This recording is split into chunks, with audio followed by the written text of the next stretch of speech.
Yanaqım eləmişim, dodaqam səndən. İndi nə istəyirsiniz? Dəyişmək yoxsa? Hə, şimdi yanaqım eləmişim, buradan belə baxsaq, əyləşmək düzgün o belə yerlərə burası qalma, elə istəyirəm. Buranın ərilməsin. Bəli. Bir də buradan nazo. Nazodan. Hə, onu elə. Tamam. Bir də dodaqlarım şeydir belə. Sizdə görürəm, şey eləyirsiniz. Böyle burğulara eləyib belə. Aha, tamam. O zaman birinci sizin özünüzdə artıq piyləri, artıq dolguları əndək.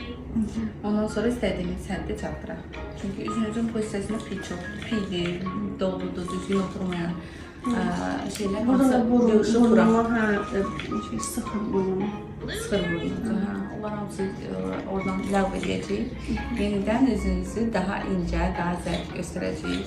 Botoks da lazımdır. Botoksu indidən eləyə bilərik. Bir də mən qarmatim, allergiyam var. Botoks bir dəfə eləmişdim, allergiya vermişdi, şişmişdi. Ona görə qorxuram.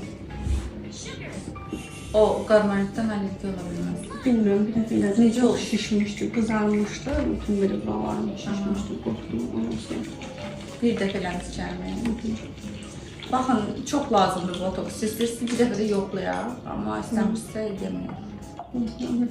Allergiyam var, onu görə Botoksuz da çox gözəl nəticə almaq mümkün deyil. Botoks nə vaxtsa olmalıdır.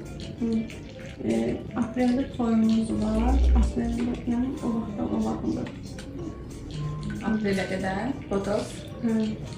Aprelin axırı toydu da. Nə vaxt istəsəz botoks olar. Prosta dediyim kimi, botoksun Allergiya əvəzedicisi versən yoxdur. Bir dəfə deyin, yəni bir dəfə olub da həyatınızda. Bir dəfə də yoxlayın. Uca ikinci dəfə olsa, bilin ki, olmadınız sizə. Artıq yəni botoks bilin ki, sənə eləyə bilir. Məncə olmayacaq, inşallah olmaz. İnşallah.